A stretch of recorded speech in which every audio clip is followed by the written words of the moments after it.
Dear friends in Afghanistan and around the world, welcome to Afghans Learning English. In this lesson, we talk about what you have been doing up until now. Imagine you go to a buzkashi game. The game started at 1 in the afternoon. At around 3, you go and talk with one of the jockeys. You ask him how long he has been playing today. He answers that he has been playing for 2 hours. The jockey uses the present perfect continuous tense to talk about an ongoing action that started earlier and is connected to the present time. In the present perfect continuous, if the subject is he, she, or it, you need to use has as the helping verb. Otherwise, use have. Then use the other helping verb, been. Lastly, put an ing on the end of the main verb.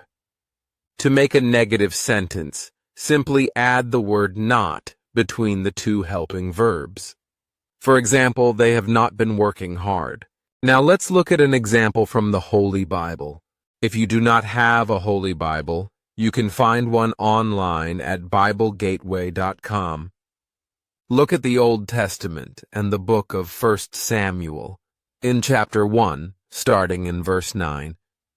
You can click on the link below to go straight to that chapter. This story is about a woman named Hannah, who desperately wanted to have children. Her husband's other wife teased Hannah all the time for not having any children. Hannah went to the special place in Shiloh where people would go to make sacrifices to God. The person who managed God's house was a priest named Eli. In this story, the word Lord is another way to refer to God. Now Eli the priest was sitting on his chair by the doorpost of the Lord's house.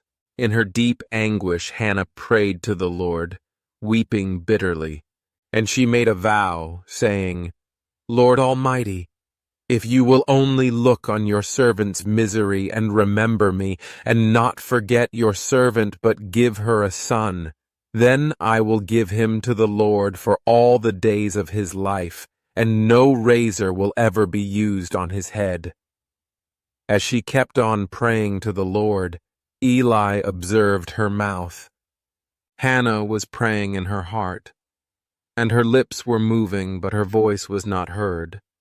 Eli thought she was drunk and said to her, "How long are you going to stay drunk? Put away your wine." "Not so, my lord," Hannah replied. "I am a woman who is deeply troubled. I have not been drinking wine or beer. I was pouring out my soul to the Lord.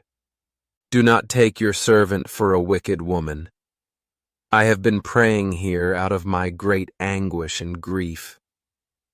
Eli answered, "Go in peace, and may the God of Israel grant you what you have asked of him." She said, "May your servant find favor in your eyes." Then she went her way and ate something, and her face was no longer downcast. So in the course of time, Hannah became pregnant and gave birth to a son. She named him Samuel, saying, "Because I asked the Lord for him." Look back at what Hannah said to Eli. She said, "I have not been drinking," and "I have been praying."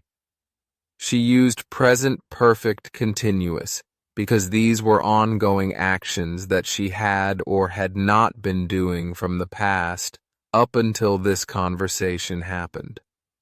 Now we will see what you learned today.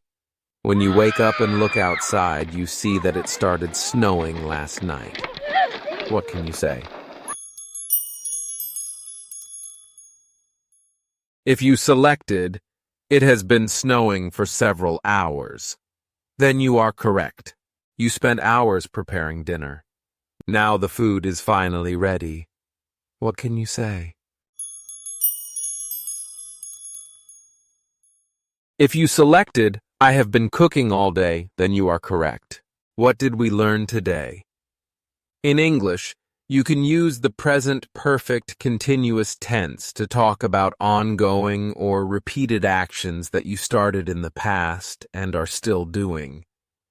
We also learned about how God answered Hannah's prayer and gave her a son named Samuel. He would become a great prophet and would anoint a man named David to become the king of Israel. If you want to see more content from Afghans Learning English, please subscribe to this channel. If you have any questions, please comment or send an email to the address in the description below. If you want to read today's story in your own language, you can find it at afghanbibles.org. There is a link in the description below that will take you straight to 1 Samuel chapter 1 in either Dari or Pashto. That is all for this lesson. Go in peace.